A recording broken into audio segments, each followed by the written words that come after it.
Donc on va dédier le cours Leilou Nishmat Shimon Ben Nouna. Ben Nouna Serbim. Voilà, Ben Hashem. Que ce soit un scout Leilou Nishmato. Alors, dans la paracha de Teruma. Il n'y a pas écrit direct là. Il n'y a pas écrit direct.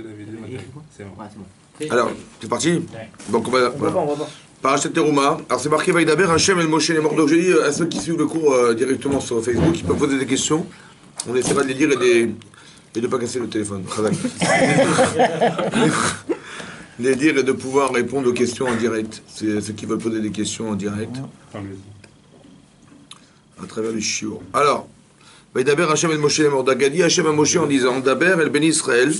Parle aux enfants d'Israël, Vikrouli Teruma, mais et kol ish sheri devenu libo. Les pauvres.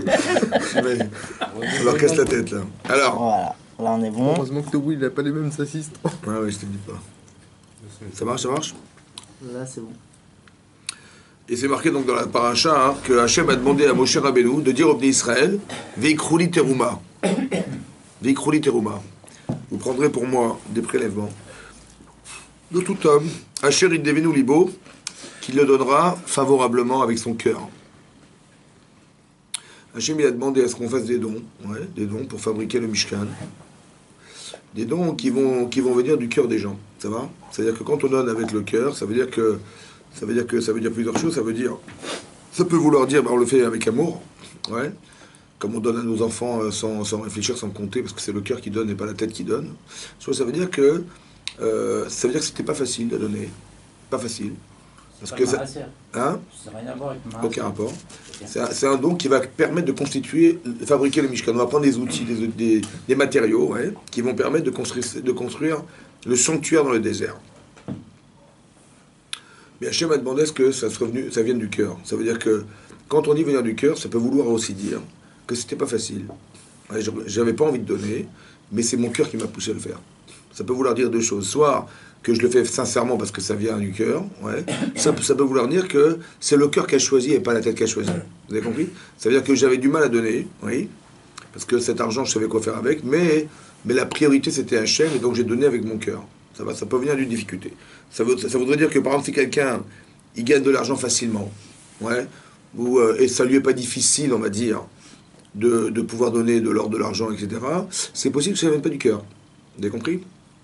Parce que derrière, il n'y a pas de conflit intérieur qui fait dire que, allez, finalement, il faut que je donne, j'ai envie de donner. Vous avez compris il faut qu'il y ait des fois des conflits intérieurs pour que la personne elle se sente redevable, ou par amour, ou par désir, ou par complaisance, ou par empathie, ou ce que vous voulez. Qui va faire, c'est le cœur qui parle et qui dit, voilà, je donne. Ça va? Hachem, il ne veut pas qu'on donne avec sa tête. Parce que, marqué, il fallait donner ce cœur. Ça veut dire qu'il ne faut pas donner par obligation. Ça ne marche pas, ça. Ça veut dire qu'on verra que dans les sentiments qu'on va vouloir créer avec Hachem, avec les autres, avec autrui, il faut qu'il y ait quelque part un sentiment personnel qui se dégage. Pas qu'on ait l'impression que la personne qui donne, ça lui a coûté. Vous avez compris ce que je veux dire? Quand je suis obligé de le faire, quand je suis obligé de faire quelque chose, la personne qui le reçoit dit, tiens, je lui ai fait dépenser de l'argent.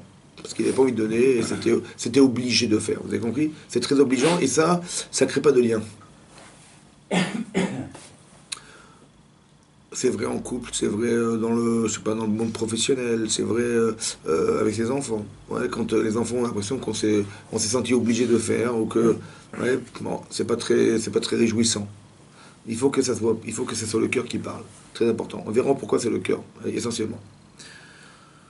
Donc il a dit comme ça. Donc il faut donner des matériaux. Donc on va donner de l'or, de l'argent, du techelet, etc. Des matériaux qui vont permettre de la laine, des peaux de chèvre, etc. Qui vont permettre du bois, des pierres précieuses, qui vont permettre de constituer le pectoral. Voilà tout ce qu'il fallait faire. Et Hachem conclut en disant, vous allez faire Ve'asuli Migdash, vous allez faire un Migdash, un sanctuaire, Ve'shachanti Betocham. Et je résiderai parmi eux. Alors la Gemara demande, et Rashi ramène ici Betocham, il fallait pas dire, si on construit un sanctuaire, là évidemment, Hachem il va résider dans le sanctuaire. En hébreu, on aurait dit, et je résiderai en lui. Mais il n'y a pas marqué en lui, il y a marqué en eux. Alors il m'a dit, c'est étonnant, pourquoi en eux? Alors il dit, je résiderai dans le cœur des gens. Vous voyez? Comme c'est que la véritable difficulté qu'on avait, c'est de comprendre, c'est ce qu'a demandé Moshe Rabbeinu à Hachem, il a dit, mais tu as demandé de construire un sanctuaire pour qu'il réside dedans, mais comment tu veux enfermer, comment toi qui remplis le monde, tu vas rentrer dans une boîte? Vous avez compris? On ne peut pas enfermer Hachem, ça ne veut rien dire. Alors, il dit non, je ne vais pas résider dans la boîte. Je vais résider dans le cœur des donneurs. Vous avez compris? La Shekhinah, la présence divine, elle ne va pas résider dans ce que je construis. Elle va résider, non pas dans ce que je donne, mais elle va résider dans l'esprit que je lui réserve dans mon cœur. Et ça, c'est la proportion d'amour que vous avez. Vous voyez, comment vous savez que vous aimez? Ben, ça dépend de ce que vous donnez. Vous avez compris? Ça dépend de ce que vous donnez et la manière dont vous le donnez. Ça va? Donc si vous prenez de vous, peu importe quoi, ouais, par exemple, c'est connu, oui, que quand on a construit le Beth Amikdash, il y a eu des dons qui ont été faits pour construire le Beth Amikdash, pas le Mishkan. Et non, il nous reste, qu'est-ce qu'il nous reste du Beth Amikdash aujourd'hui? Qu'est-ce qu'il nous reste? Hein? Un mur. Un mur. C'est quoi ce mur? La muraille. C'est quoi ce mur? Ce mur, c'était des parois qui entouraient le Beth Amikdash. C'est pas le Beth Amikdash. C'est la muraille. La muraille, ouais. Mais non, là-bas, c'est marqué. C'est marqué là-bas que cette muraille, elle a été construite avec l'argent qu'on avait récolté des pauvres. Ça veut dire qu'ils n'avaient pas d'argent, mais ils ont donné avec leur cœur. Tu as compris? Ce mur, il est indestructible. Et là-bas, les Chachamim disent que la Shekhinah, elle réside sur ce mur, c'est pour ça qu'il ne tombe pas. Parce qu'un mur, il devrait tomber un jour. Vous comprenez? Il n'y a rien, il n'y a pas de ciment, il n'y a rien. Et des pierres les unes sur les autres. Normalement, avec le mouvement de la Terre, ça devrait tomber un jour. Ça fait plus de 2000 ans qu'il est resté debout. Il ne tombera pas. Pourquoi Parce 2000 que... ans? Plus de 2000 ans. Plus de 2000 ans. Plus de 2000 ans, ouais. J'ai dit plus de 2000 ans et qu'il est resté debout. Ça veut dire comment c'est possible? Normalement, les murs, ça bouge, les murs, ouais. Et il y avait c'est des murs, ces pierres énormes, mais elles n'ont pas bougé. Pourquoi? C'est la Shekhinah qui réside dessus. Elle réside dans quoi? En fait, elle réside dans l'état d'esprit qu'on a voulu mettre dans cette chose. Alors, ce qui est très intéressant, c'est de voir une chose ici intéressante. On a tous envie d'être associés avec Hachem. On a tous envie que la Shekhinah, elle repose quelque part. Oui. Vous voyez la différence entre Yaakov et Israël. Yaakov, ben c'est celui qui est triste, l'homme qui est triste, qui a perdu son fils, etc. Et là, Rachid nous dit que la Shekhinah ne pouvait pas résider sur lui. Oui. Quand il a voulu annoncer à ses enfants la fin des temps, la Shekhinah s'est envolée. Il n'a pas pu dire de prophétie. Vous avez compris? Quand il a voulu bénir les enfants de Yosef, la Shekhinah s'est envolée. Pourquoi? Parce qu'il a vu, mais il dit qui sont ses enfants qui la Shekhinah ne veut pas. Il a vu dans ses descendants qu'il y avait des Rishaïm. C'est-à-dire que dès qu'on est en adéquation avec la Torah, la Shekhinah ne réside pas. Elle s'envole. Et si elle est là, on a tous les privilèges de la Shekhinah. Ça veut dire la bracha, on a la névoie, la prophétie, on a tout. Donc il faut qu'on soit en adéquation avec ça. Vous avez compris? Si tu veux des brachot, tu veux prier Hachem et que ça s'exauce ce que tu demandes, il faut qu'il y ait une Shekhinah dans ta maison, dans ta vie, dans ta tête. Vous avez compris? La Emunat Hachem, c'est pas un moment de croire, c'est que tu fais résider. La recette, elle est marquée là. Comment on fait résider Hachem dans sa vie et dans son foyer et dans ses pensées? Alors Hachem, il dit Veikrouli teruma. Alors essayons d'analyser. En hébreu, Veikrouli teruma, vous prendrez pour moi de la teruma. Est-ce que c'est comme ça qu'on parle en général? Est-ce qu'on dit vous prendrez pour moi ou on dit vous me donnerez? Quand tu dis pas à tes enfants, tiens, prends pour moi cette bouteille de bière, prends pour moi, on dit pas ça, on dit donne-moi. Alors c'est vrai que donner et prendre, il faut prendre pour donner évidemment. Mais pourquoi pour dire donner, on a dit prendre pour donner? C'est bizarre ce langage, non? Hachem il dit prenez pour moi de la terouma, prenez pour moi des prélèvements. Ça va? C'est vrai que c'est difficile de croire qu'on peut donner à Hachem, c'est stupide de croire qu'on peut lui donner. C'est vrai, on ne peut pas dire qu'il se peut donner à Hachem. Par contre, tu peux prendre de toi. Parce que même ce que tu prends, ça lui appartient en fait. Tout ce que tu as, l'argent, l'or, etc., c'est la part d'un des gens, c'est Hachem qui l'a donné. Finalement, quand il nous dit rendez-moi ce que je vous ai donné. Bon, c'est un peu compliqué. Mais pourquoi c'est le langage de prendre de soi? Ça va? En fait, on se rend compte qu'il y a deux façons de donner.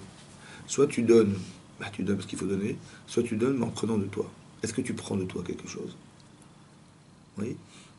Quand tu prends de ton temps pour les gens, oui, tu dis j'aurais pu faire autre chose. Non, j'ai dit tiens, je vais m'occuper des gens, je vais m'occuper de la synagogue, je vais m'occuper de mes enfants, je vais m'occuper de ma femme, je prends du temps sur moi. Je donne de mon intelligence, je prélève de mon intelligence, je prélève de mon argent, je prélève de... Ouais, comme si qu'on prenait de soi quelque chose. Comme si que ce que je retrouvais chez les autres, c'est ce que j'ai prélevé de moi, qui va créer le lien. Alors on va essayer de comprendre cette logique. En fait, pour comprendre ça, ouais, que la Shekhinah, la présence divine, ce qui est spirituel, elle va résider sur la personne qui prend sur elle, ouais, c'est d'expliquer que pourquoi c'est nécessaire de prendre sur soi. Parce que On sait pertinemment qu'on est composé de deux choses, qu'on a souvent dites, qu'on est composé de deux choses antinomiques. Adam, en hébreu, Adam, ça se coupe en deux. Adam, c'est Aleph, Dam. Adam, Aleph, Dam. Aleph, il y a du 1 en l'homme. Il y a du Dam, il y a du sang. Maintenant, le 1 en l'homme, c'est la Neshama. Quelque chose d'unique. On a chacun quelque chose d'unique. Echad, c'est la Neshama. Ça va. Et on a du Dam, qui est Adam ou un Nefesh. Vous voyez, c'est qui fait, qu'est-ce qui entretient le corps? C'est le sang. S'il n'y a pas de sang, ça ne peut pas vivre, vous comprenez? Donc, maintenant, qui est Adam? Alors, Adam, c'est... On t'a pas demandé d'être un Aleph. On t'a pas demandé d'être un ange. On t'a pas demandé d'être un corps. On t'a demandé d'être Adam. Adam. Ça veut dire de faire de toi quelque chose, de faire de toi avec la composante des deux êtres, qui sont le corps et la neshama. On t'a pas demandé d'être un curé. Tu t'es dit, je me consacre à Dieu, je suis dans une chapelle, je m'enferme, je me marie jamais, les femmes c'est le diable, machin, voilà, je suis un Echad. Non, on t'a pas demandé. On t'a pas demandé non plus d'être non religieux, de renier Dieu, de machin, d'être la terre. Ouais, on t'a pas demandé ça, on t'a pas demandé d'un corps. Par contre, on t'a demandé de conjuguer les deux. Est-ce que tu peux faire les deux? C'est vrai que ça paraît contradictoire. C'est pour ça qu'il y a une Gemara dans Yevamot qui dit, ouais, Atem kroui madame, vous les juifs, vous êtes appelés des hommes. Ven ovde kochavim kroui madame, mais les idolâtres ne sont pas appelés des hommes. Pourquoi ils ne sont pas appelés des hommes? Parce que quand vous allez voir des goïms, vous leur dites, qu'est-ce qu'il faut, il faut être quoi? Ils vont dire, soit tu es dans le... Qui veut dire que si tu es en spirituel, tu ne peux pas être dans le matériel, c'est contradictoire. C'est où tu es spirituel, donc il y a pas des curés, des chrétiens, des machins, soit tu es dans la matière, il faut choisir. Nous on dit non. C'est une conception qui n'est pas possible chez eux. De consacrer sa vie dans la matière, c'est pas possible. D'être sacré dans la matière, c'est pas conjugué. Chez eux, ça ne se conjugue pas ensemble. Mais nous, ça se conjugue. Tu vas voir que tu vas utiliser la matière pour faire des mitzvot. Oui. Tu vas utiliser ton corps pour faire des mitzvot. Parce que c'est ça, Adam. Vous avez compris? Il faut que tu deviennes quelqu'un. Il faut qu'un jour, tu puisses revivre avec ton corps. Triatamétim. On t'a pas demandé de revivre avec ta neshama. Vous avez compris? Ça veut dire qu'il faut conjuguer les deux. Il faut exister avec les deux êtres. Il faut que tu fasses de toi quelque chose avec ton corps. Mais ton corps, en fait, il fait obstacle à tout ce que tu veux faire. Parce que ta neshama, elle veut faire des mitzvot. Si tu n'avais pas de corps, tu ferais des mitzvot toute la journée sans t'arrêter. Parce que ta neshama, elle attend que ça, elle est venue sur terre que pour ça. Mais ton corps, il n'a pas envie. C'est vrai? Donc il faut que tu arrives à prendre de ton corps, que ton corps il veuille accepter de faire une chose pareille. Prélever de soi, c'est prendre de sa matière qu'on aurait voulu garder pour soi. Et je la consacre. Mais en vérité, quand je prends sur moi quelque chose, c'est comme si que j'avais fait un choix. Quand je dis non, je ne vais pas m'occuper de ça, je vais passer mon temps à autre chose. Comme si je disais à mon corps, écoute, il faut aller à la synagogue, il faut aller au cours de Torah, il faut, etc. Voilà. Comme si j'avais éduqué mon corps qui n'a pas envie de lui apprendre à avoir une satisfaction personnelle et d'arriver à faire abstraction de mes intérêts corporels pour autre chose. Ça va? Pour spirituel. Je prends sur moi, donc comme si j'effaçais entre guillemets mon corps, parce que lui il a d'autres intérêts, je dis non, on va effacer ce besoin pour un autre. Et qu'est-ce qui va se dégager de moi? C'est ça la shrina. Ça veut dire la shrina, c'est une présence divine. Mais la présence divine, elle va retrouver ma neshama, elle ne va pas retrouver mon corps. Vous avez compris? Le principe, il est comme ça. Et quand on ressent des besoins spirituels, c'est qu'on a été forcément capable de faire abstraction de soi pour quelque chose. Vous avez compris? Plus tu vas faire une forme de sacrifice, mais qui n'est pas un sacrifice. C'est un besoin que tu... Comme si tu éduquais ton corps à alimenter un besoin physique, émotionnel, de dire, tiens, j'ai pris du plaisir à faire une mitzvah. J'ai pris du plaisir à écouter un shiur. J'ai pris du plaisir à étudier la Torah. J'ai pris du plaisir à faire des mitzvot. Ce plaisir, il va devenir un jour corporel. Et c'est lui qui va te pousser. Il faut qu'un jour, tu aies la simcha, la joie, de faire des mitzvot. C'est quoi la joie de faire la mitzvah? La joie, c'est que ton corps et ta tête, elles se rejoignent. Ça amène la simcha. Parce que quand tu es inquiet, c'est que ton corps, il s'éloigne de ta tête. Ton corps, il dit... Mais tiens, je suis inquiet, je ne sais pas, la parnassa, les enfants, les machins, je suis inquiet. Ton corps et ta tête dit, mais non, ça va s'arranger.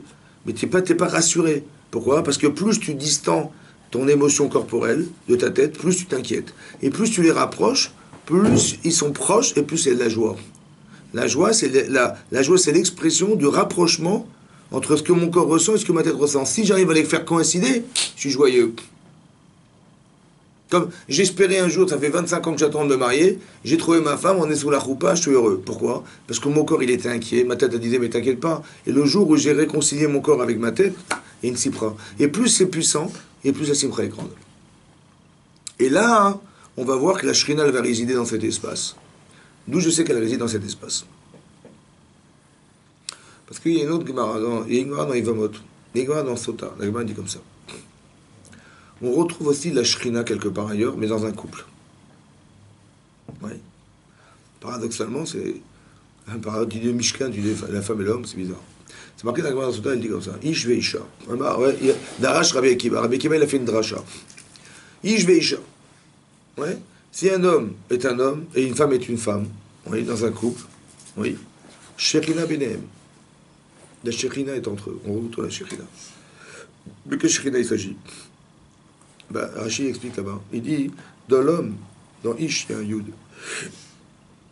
Et dans Isha, il y a un Yud qui est le nom de Dieu. Ça veut dire que, on va essayer de réfléchir à ce que ça veut dire. Si un homme est un homme et une femme est une femme dans son couple, Shekhinah benehem. Mais sinon, la Shrina, elle s'envole. Il n'y a pas de Shrina. Et à ce moment-là, Esh Ochaltan, le feu les dévore. C'est quoi ce feu qui les dévore? Rachid explique que si tu enlèves le Yud dans l'homme et le E dans la femme, il reste Esh. Esh contre Esh. C'est marrant que dans l'homme et la femme, il y a du Esh. Oui. Et là-bas, il y a marqué que si un homme est un homme et une femme est une femme, il y a le Yud et le E. Super. Là, il y a la Shrina. Il y a la Shrina qui est marquée là. Et sinon, Esh. Mais l'Agma dit que le feu de la femme, Amarava, le feu de la femme, a 10 femmes Idaïch. Le feu de la femme, il est plus fort que l'homme. Et Rachid dit pourquoi? Ouais. Oui. Il dit pourquoi il est plus fort? Parce que elles sont folles. Pourquoi il est plus fort? Non, la femme est plus forte. Parce que Aïe, l'Agma dit pourquoi? Parce que Aïe mistaref, ve Aïe no mistaref. Celui-là s'associe, celui-là s'associe pas. Alors ça veut dire quoi? Rachid explique c'est quoi s'associer. C'est comment tu écris Isha. Aleph, Shin, He. Tu associes le He à Esh. Vous avez vu? Il y a déjà du feu dans la femme. On a rajouté le He. Par contre, l'homme, il y a le Yud qui sépare le Aleph et le Shin. Haï mistaref. Celui-là s'associe au feu, mais celui-là, il coupe le feu. Vous avez compris? Le Yud de l'homme, il doit couper le Esh. Le feu de la femme, il est déjà là tout le temps, il est tout le temps là, lui. Il y a juste un He qui le sépare. Ça va? J'investis dans des extincteurs. Exactement. Maintenant, c'est quoi le feu de la femme? On a expliqué dans les cours une fois. On a dit comme ça. Les gens, quand ils voient cette marée, ils traduisent, s'il n'y a pas la Shrina, c'est la dispute. Ouais, c'est ce qu'on appelle la dispute. Ça veut dire qu'il y aura du feu dans le foyer, comme ça on aurait pu croire. Maintenant, l'Agma a dit que la Shrina, quand elle s'envole, à Esh o Chaltan, voilà le langage de l'Agma, le feu les dévore. Le feu de l'homme ou le feu de la femme les dévore, chacun l'un l'autre. Quand il n'y a pas de Shrina, c'est le feu même qui va dévorer l'autre. Le feu qui est dans la femme ou le feu qui est dans l'homme, il va dévorer. C'est lui qui dévore. Ouais, Aesh Ochaltan. Le feu les dévore. Ça veut dire quoi, le feu dévore? Un feu dévorant. Ouais. Alors on a expliqué qu'en fait, le feu, c'est pas ce qu'on croit. Le feu, en fait, c'est la partie la plus spirituelle de l'être. On dit par exemple, les anges s'appellent des Ishim, des Séraphim, des anges. Oui. On dit d'Hachem, Hachem Esh Ochlaou. Quand Hachem il s'est présenté devant le buisson ardent, c'était lui le feu. Oui. Ça va? Quand Hachem il s'est présenté devant Moshe Rabbeinu dans le buisson ardent, le feu c'est qui? C'est Hachem. Ouais. Il y avait un buisson ardent. Pourquoi il y avait un buisson? Rachid dit pourquoi? Pour un buisson. Parce qu'il y a un buisson, il y a des piquants. Et le feu il repose sur des piquants. Il dit moi aussi je souffre. Hachem, il dit, de vous voir comme ça, je souffre aussi. C'est pour ça qu'il a pris un buisson. Mais le feu, c'est Hachem. Mais on voit qu'il y a un feu qui brûle et qui consume, et un feu qui brûle et qui ne consume pas. Celui qui brûle et qui ne consume pas, c'est le feu d'Hachem. On a du feu en nous. Ça va? Il y a une énergie chez nous. Je pense que l'énergie que nous avons, qui est traduite dans du feu, ouais, l'énergie qu'on a, l'énergie que vous avez. Oui. Quand un homme disparaît, il n'a plus d'énergie. C'est vrai? Donc c'est quoi l'énergie? L'énergie, c'est la neshama, c'est le feu en fait. Ça va? Maintenant, le feu, c'est quoi? C'est la sensibilité émotionnelle et spirituelle que nous avons en nous. Toutes les tendances que vous ressentez Tu dis, j'ai jamais vu un animal tomber amoureux d'un animal, j'ai jamais vu un animal avoir des sentiments d'émotion pour un autre, ça n'existe pas. Ces notions spirituelles que nous avons, la Rahmanout, la Baïchanout, tout ça, ce sont des sentiments émotionnels, vous comprenez ou pas? Ça vient d'un Neshama, ça. Si tu veux faire tes chouvas et ta parente, t'as un problème. Si tu n'as pas d'empathie vis-à-vis des gens, tu n'as pas pitié des autres, si tu n'es pas bon, tu n'as pas de bonté. Ouais. Vous avez compris, ce sentiment-là, c'est un sentiment spirituel. Un animal n'a pas ce sentiment. Les animaux sont cruels. Ils vont déchiqueter des animaux pour les manger. Ça va? Ouais, pour manger et se nourrir, ils vont déchiqueter des animaux crus. Une cruauté effroyable. Ça, c'est l'animal. Mais nous, on n'a pas ça. Nous, on fait une shrita. Et si on a dû blesser un animal, on ne peut pas manger la viande. Ça va? Ça veut dire qu'on doit développer des midotes, qui sont des midotes, des qualités de bonté, ouais, d'éviter la souffrance, de créer de la souffrance à la Torah. Un animal, on ne peut pas le faire souffrir. C'est la Torah. C'est comme manger du cochon. Vous avez compris? Donc il y a quelque chose d'émotionnel qu'on doit construire par des mitzvot. Mais en vérité, cette impulsion émotionnelle, elle vient de Maneshama. J'aurais tellement aimé qu'elle impulse sur mon corps pour faire que nous soyons echad. Pas que mon corps, il désire des choses interdites et ma Neshama me dit elle est embêtée parce qu'elle n'a pas envie. Non, il faut que j'arrive à étudier la Torah, faire résider la Shrina sur moi, c'est d'arriver à étudier la Torah, d'avoir des concepts de Torah qui sont des repères et que j'arrive à agir dans ce sens et j'arrive à nourrir cette conscience dans mon corps et dans ma conscience pour arriver à vivre avec. Là, je m'appelle un tzaddik et là, je m'appelle Echad. Echad, Shalem. C'est quoi Shalem? Entier. Quelqu'un qui n'est pas entier, c'est qu'il est divisé. Donc quand j'ai des tendances qui me poussent à faire des choses interdites, c'est que je suis tendancieux, donc je suis coupé en deux. Je sais, mais c'est plus fort que moi. Il faut que tu arrives à nourrir un besoin fort de mitzvah qui va te ramener à la conscience de ce que tu dois faire. Et là, tu vas arriver à la shrina, tu vas arriver à tout ça. Oui. Donc quand l'Agma a dit que la shrina est en eux, un esh dans l'homme et la femme, ouais, c'est d'expliquer comme ça. C'est quoi un homme et c'est quoi une femme? Alors on n'a pas dit qu'il faut que l'homme soit un homme et une femme, parce qu'on voit bien que c'est pas vrai. Ça marche pas, ça. Écoutez-moi bien, en couple par exemple. Ouais. Si un homme reste un homme dans son couple, sa femme elle va être malheureuse. Et si une femme reste une femme dans son couple, sa femme sera malheureuse. Donc c'est sûr et certain que le pshat de la Gemara, quand elle dit Ishve Isha Shekhina Benem, c'est pas ça le pshat. Et c'est ça que les gens pensent. Ils disent voilà, moi je suis un homme, je reste un homme, et voilà, et c'est moi qui est l'homme dans la maison, etc. Mais sa femme elle n'est pas heureuse. Et l'inverse, c'est moi je suis une femme, je raisonne comme une femme, non, ça marche pas. Oui, parce qu'il y a un problème. Il y a un problème. Je vais vous expliquer le problème. C'est qu'au départ de la création de l'homme et de la femme, puisque nous ne sommes pas identiques, ça veut dire on n'a pas les mêmes besoins, on n'a pas les mêmes sentiments, on n'a pas les mêmes pensées, etc. etc. Donc fadaï que c'est pas fait pour vivre ensemble. Vous avez compris? On n'a pas les mêmes sensations, on n'a pas les mêmes besoins, on n'a pas les mêmes, les mêmes réflexions, on n'a pas le même regard sur la vie, on n'a pas les mêmes sentiments. Il y a tout ça, tout est faux, tout est contraire. Mais comment tu veux vivre avec le contraire? Alors qu'est-ce qu'il faut faire? Qu'est-ce qu'il faut faire? Alors c'est quoi, toute ma vie je vais vivre avec le contraire de moi? Hein? Comment on va faire? Tu es obligé de dire que quoi? Voilà. Tu es obligé de dire d'adapter. Mais pour réfléchir à une adaptation, il faut que j'ai envie. Il faut que je comprenne ce que je gagne de m'adapter. Si par exemple tu dis, malheureusement j'ai dû déménager de France et je suis parti en Chine, j'ai travaillé en Chine. Voilà. On m'a envoyé en Chine. Bon, mais si je reste un Français en Chine, je ne trouverai pas de travail. C'est comme ça. C'est vrai ou pas? Par contre, si j'apprends le chinois, si j'apprends à m'adapter à la mentalité chinoise, si je connais bien l'endroit où je vis en Chine, etc. Donc si je m'acclimate à la Chine, je deviendrai peut-être un Chinois, et là je serai heureux en Chine. Mais si je ne m'acclimate pas à la Chine, et aux Chinois en particulier, mais impossible que je sois heureux en Chine. J'aurai toujours la nostalgie de la France. Vous avez compris ce que je veux dire? C'est-à-dire que si la personne ne s'acclimate pas à la différence, mais qu'elle ne comprend surtout pas la différence, l'intérêt de la différence, alors elle sera malheureuse, la personne. Ça va? C'est pour ça que la première année de mariage, c'est fondamental. Pourquoi? Parce que la première année de mariage, c'est de comprendre à qui je m'adresse. Moi, je suis un homme, j'ai une face en face de moi, j'ai une femme en face de moi, et je me rends compte au fur et à mesure qu'on n'a pas de même nature, on ne réfléchit pas de la même manière, on n'a pas le même besoin. Soit je me dis, bah écoute, les femmes elles sont spéciales, bon bah elles sont pas comme nous, donc bon bah je respecte, hein, voilà, ma femme est ma femme, je la respecte. Le problème c'est que est-ce que tu réagis à ce qu'elle est? Est-ce que tu comprends ce que tu gagnes?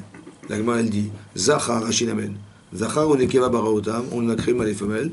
Il dit, la Gemara dit, Zachar, ici les méritants, Ezer. Sa femme serait une aide. Mais l'ozacha, elle sera kenegdo, contre lui. C'est-à-dire que la meilleure des femmes, ça peut être sa femme, et la pire des femmes, ça peut être sa femme. Vous avez compris ou pas? Ça dépend de quoi? Ça dépend de ça. Ça dépend de combien tu comprends l'autre. Ça va? Est-ce qu'une femme... Par exemple, les femmes, elles ont une sensibilité particulière, mais nous, ça nous dérange, parce qu'on n'est pas sensible à ce point, on n'est pas extrêmement sensible. Les femmes, elle est sensible. Des fois, elle se laisse pour n'importe quoi, mais c'est trop.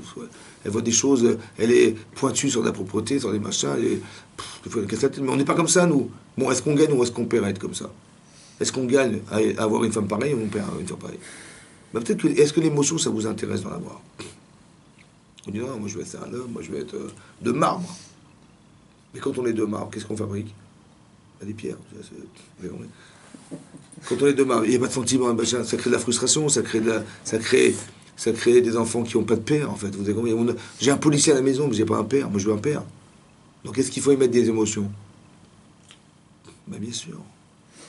Donc, c'est-à-dire que la femme, elle mène à avoir des émotions. Quand j'étudie la Torah, je peux comprendre ce qui est marqué, mais est-ce que je comprends l'émotion que ça devrait dégager chez moi?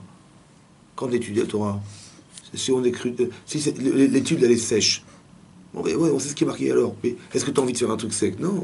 Il faut qu'il y ait une émotion à l'intérieur. Mais c'est quoi Mais c'est la femme qui va te permettre d'avoir cette émotion. Vous avez compris?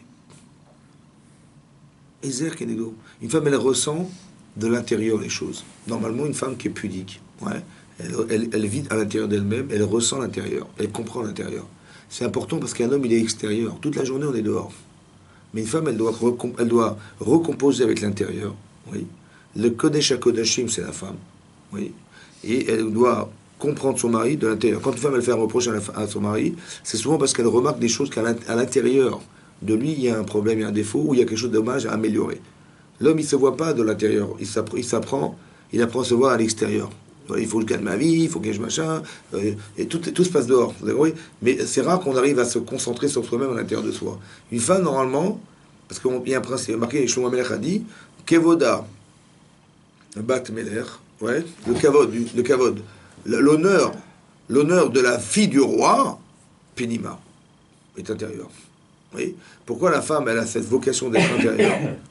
Parce que la femme a été créée de l'intérieur de l'homme.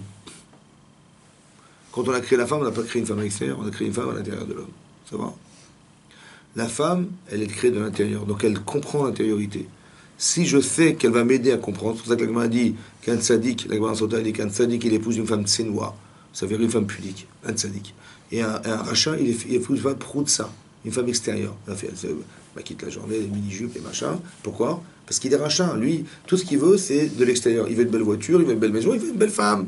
Donc si la femme a dit, mais moi aussi, moi je suis une belle femme, voilà, mais c'est pas ça que on n'a pas demandé à une femme d'être une femme de l'extérieur. On veut qu'une femme, elle soit belle de l'intérieur. On voit bien que la névoie de Sarah, elle est plus grande que celle d'Abraham. Pourquoi? Parce qu'elle a la shrina en elle déjà. Le hesh de la femme, il est plus fort. Vous avez compris ou pas? Cette partie spirituelle, elle est déjà dans la femme, dans Isha. Ça veut dire quoi? Ça veut dire que si elle n'est pas reconnue, comme femme, par exemple, ouais. Par exemple, je ne tiens pas compte d'elle. Ouais. Je ne lui parle pas, je ne la félicite pas, etc. Elle va se vexer. Mais la vexation, elle est plus forte que la mienne. Comme ça, Rachid dit dans Sotar Yodéaba. Il dit qu'elle est Memaeret l'ifroa. Elle réclame rapidement un dédommagement. C'est ça le feu les dévore. Vous avez compris? La shrina, elle s'envole. Tu ne me reconnais pas comme femme. Alors, le feu te dévore. Ça va? Le même feu que tu devrais reconnaître, le feu qui est en moi, ma spécificité qui est en moi, tu ne la reconnais pas, alors ce feu te dévore. Ça va? C'est ça qui dévore. C'est-à-dire qu'elle se vexe, parce qu'au propre fond d'elle-même, elle ne se sent pas femme. Ou bien, l'inverse, un homme, tu respectes pas l'homme, le feu que j'ai en tant qu'homme, tu ne le respectes pas, alors ce feu te dévore. C'est ça qui est marqué. Vous avez compris? Comme une femme, elle peut vexer son mari. Ça va? Parce qu'un homme, il est fier d'être un homme. Il sait ce qu'il a apporté de sa femme, elle le néglige, ou elle le casse dans sa fierté, elle dit ouais, t'es nul, t'es machin. Elle le casse dans ce qui représente l'homme en soi. Le feu qui représente l'homme va manger sa femme. D'accord? Mais dans ce cas-là, il n'y a pas de shrina. Ça veut dire que c'est quoi la shrina? D'où je sais qu'il y a une shrina dans un couple. Parce que s'il y a un épanouissement, il y a de l'amour, alors c'est ça l'expression de la shrina. Et s'il n'y en a pas, c'est que si c'est s'envoler. D'accord? Si un homme il n'est pas heureux, c'est qu'il n'y a pas de shrina dans son couple. Ça veut dire qu'il y a un problème. C'est ça qui est marqué. Mais alors, quelle est la recette? C'est marqué ici, Vekru literoma. Hachem, il dit, prenez de vous et donnez-moi. Ça va? Mais non. Prendre de soi avec son cœur, ça veut dire comme ça. Il faut au départ que tu crées un objectif dans ta tête. Je pense que dans l'exemple de la Shrina qui est dans le Mishkan, ouais, et dans la Shrina qui est dans son couple, c'est pareil. Simplement qu'il faut le comprendre physiquement dans son couple pour le comprendre spirituellement dans le Mishkan. Parce que je vous explique, toutes les notions qui existent dans la vie, ouais, qui sont des notions spirituelles, elles doivent pouvoir s'appuyer sur de la matière pour être comprises spirituellement. Par exemple, tu dis Hachem, tu dis Avinu Malkenu, tu dis notre Père, notre Roi, Rosh Hashanah. Bon, est-ce que Dieu est ton Père?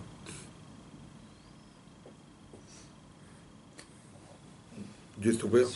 Hein? Son livre de famille. Donc c'est quoi Avinu? Pas marqué bon Dieu, marqué ton Père. Ouais. Tu sais ton Père, tu le connais ton Père. Donc, c'est pas Dieu, comme on dit mon Père, c'est pas vrai. Mais c'est pas mon Père, c'est pas ton Père, ça sera jamais ton Père. On dit Hachem mon Père, c'est pas notre Père. Oui. Et Malkenu notre Roi, c'est pas lui le roi, je le connais le roi, c'est pas lui. Mais pourquoi on a besoin de créer des rois? Et pourquoi on a besoin d'avoir un Père? Vous avez compris? Parce qu'il y a une notion de Père chez Hachem. Il y a une notion de roi chez Hachem. Mais pour que tu arrives à la conceptualiser, il faut que ça soit physiquement acceptable. Pour que tu arrives à l'accepter. Ça va? Donc il faut que tu aies un Père et que tu respectes ton Père pour basculer sur respecter Dieu qui est aussi ton Père. Mais si tu ne respectes pas ton Père, tu pourras difficilement respecter Hachem en tant que Père.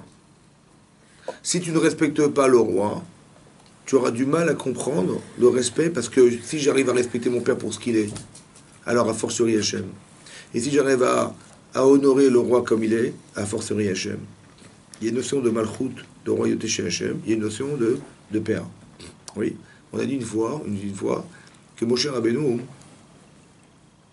Parashat Vaïtranan, il a prié 515 prières pour entrer en Israël.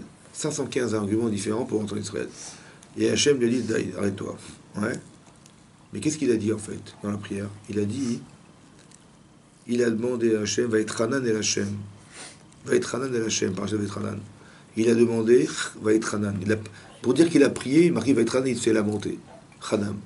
Ouais. Mais là-bas, Rachid dit que les itranen, ça vient du mot chinam. En hébreu, chinam, ça veut dire gratuit. Tu sais quoi? Il a dit, là-bas, il dit Rachid, regarde Rachid. Les tzadikim, ils vont pas faire dépendre leur prière de ce qu'ils ont fait de bien. On dit, voilà, j'ai fait des mitzvot, je mérite. Non, pas du tout. Ils demandent à Hachem bechilam. Gratuit. D'accord? À qui tu demandes gratuit dans ta vie, toi? Tu veux acheter une voiture, tu payes. Tu veux acheter une baguette, tu payes. Tu veux acheter un frigidaire, tu payes. Tu veux louer une maison, il faut payer. Tout se paye. À qui? Tu vas pas aller chez le concessionnaire Mercedes, tu dis, voilà, je voudrais essayer la voiture. Et tu roules avec, tu pars, et fais, ouais, il faut payer. Non, Dieu vous le rendra. Ça n'existe pas, c'est Chinam, ça n'existe pas Chinam. Ouais. Et Hachem, on demande Chinam, c'est monteux Chinam, c'est désobligeant Chinam. À qui on demande Chinam? À qui on demande gratuit? À son Père, t'as compris? Mais pour que tu puisses le faire, il faut que tu aies une notion de Père. T'as compris? Que la proximité que tu as Hachem, elle est celle de tes parents. Mais pour arriver à ça, il faut que tu aies un Père. Pour arriver à aimer Hachem, ouais, il faut l'aimer, Hachem, mais pas l'aimer stam, de tous tes cœurs, avec ton Yitzharato et ton Yitzhara, et de toute ton âme. Si on te dit, tiens, allez faire vos Azara où tu meurs, il faut accepter de mourir. C'est pas évident. Par amour pour Hachem. Alors comment tu vas faire? Comment on fait? C'est impossible. C'est pour ça que j'ai expliqué que si tu ne sais pas aimer, tu ne pourras jamais aimer. Il faut que tu aimes ta femme, il faut que tu aimes tes enfants, il faut que tu aimes les gens très fortement pour comprendre. Si déjà j'aime ma femme pour ce qu'elle est, alors a fortiori je vais aimer Hachem pour ce qu'il est. Vous avez compris? Comment apprendre à aimer alors? Ah, c'est ça le truc, vous avez compris? Voilà. Vous avez compris? Ça veut dire, mais pourquoi j'ai dit ça? Pour expliquer que si tu n'appuies pas des notions physiques, le reste c'est du cinéma. Il faut qu'il y ait des notions physiques. Quoi. Obligé pour que tu... Il y a des notions, tu vois bien que le physique et le spirituel, ça marche ensemble. Mais pour que tu l'acceptes spirituellement, c'est-à-dire de façon théorique, il faut que ça soit physiquement acceptable. Et tu peux t'appuyer dessus pour pouvoir basculer sur le spirituel. Tu vois bien que le Shabbat, tu fais une belle table, tu t'habilles bien, pourquoi faire? Kaved est marqué Kaved, faut respecter le Shabbat, faut être Mekadesh le Shabbat, faut sanctifier le Shabbat. Ouais. La Gemara elle dit dans le Shabbat que comment les Mechaveh, avec des beaux vêtements, des belles tables. Ah bon, c'est comme ça, je pensais qu'il fallait avoir une kavana de fou dans la prière. Tu as compris ou pas? Non, tu vas le comprendre physiquement. Si tu te fais beau, ton corps il comprend. Alors tu peux basculer sur le spirituel. Quand je vous ai dit Yosef, par exemple, Yosef, il se faisait beau. Ouais. Comme une femme, elle peut se faire belle. Moi, je croyais qu'elle se faisait belle pour elle. Je crois que Yosef, c'était un crâneur. Yosef, il se coiffait, il s'arrangeait. C'est bon ou pas? En vérité, il faut comprendre une chose. Que si dans la phase évolutive d'un enfant, à un moment donné, il veut être beau, ça veut dire qu'il est en train de construire la notion de beauté. Maintenant, au départ, c'est le corps. Mais un jour, on espère, il va faire des belles choses dans sa vie. Vous avez compris? Ça devient spirituel. Si un enfant, tu le dégoûtes de ce qui est beau, il va pas pouvoir basculer sur la beauté autre que la beauté. Tu vois, on dit pas, laisse tomber, c'est pas pour toi. Allez, sois au-dessus de tout ça, je t'en prie, machin. Donc il va négliger cette notion de beauté chez lui. Il peut après négliger carrément. Il va négliger ce qui peut être beau dans sa vie. Quand quelqu'un fait une chose extraordinaire, c'est beau à voir quand même, tu vois. C'est beau à voir. Mais cette beauté-là, elle est spirituelle. Mais pour qu'elle arrive à la réaliser spirituellement, il fallait peut-être au départ la réaliser physiquement. Pour que tu dises, non, c'est moche. Ce que j'ai fait, c'est pas beau. Ouais, je suis pas content de moi. Mais d'où tu sais, toi? Parce que puisque physiquement, tu le comprends, mais tu le comprends spirituellement également. Tu comprends, toi? Tu dis un travail bien fait, mais quand tu pries mal, tu dis, bah, c'est pas bien. D'où tu sais? Parce que tu sais ce qui est bien. Tu sais ce qui est beau à voir. Tu vois, il faut construire dans le physique. Et après, sur le spirituel. Mais s'il n'y a pas de physique, tu dis, mais de toute façon, je sais pas, moi je fais ce que je peux, je sais pas, c'est quoi beau, je sais pas, moi je connais rien, moi. Vous avez compris ou pas? Il faut que les notions existent dans le physique, pour qu'elles soient cristallisées dans le physique, et après tu bascules sur le spirituel. Mais ça, cette notion-là, en vérité, de faire résider la shrina chez soi, je pense que ça démarre en couple. C'est pour ça qu'il y a un parallèle, ouais. La shrina, elle résout dans le couple, ouais. Oui, elle résout dans le Mikdash. La recette, c'est quoi la recette? Qu'est-ce qu'il y avait dans le Beth Amikdash? Il y avait quoi dans le Mishkan? Oui, il y avait deux espaces, coupés en deux par une parochette qui était un rideau. D'un côté, il y avait le Haron. Le Haron, c'était l'arche comme il y avait une arche, ouais, où dedans, il y avait 3 boîtes. L'arche était composée de 3 boîtes. Il y avait une boîte en or. Dans une boîte en bois, il y avait une boîte en bois intérieur, une autre boîte en or. Et dans ces 3 boîtes, ouais, à l'intérieur de la petite boîte intérieure, il y avait les débris des Luchot Abrit.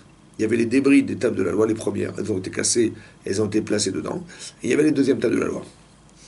La Torah était dedans. L'arche. Ouais, le Haron HaKodesh. Sur l'Haron HaKodesh, il y avait la caporette. C'était un couvercle en or. Et sur la caporette, il y avait les chérubins. C'est quoi les chérubins? C'était deux. Hein?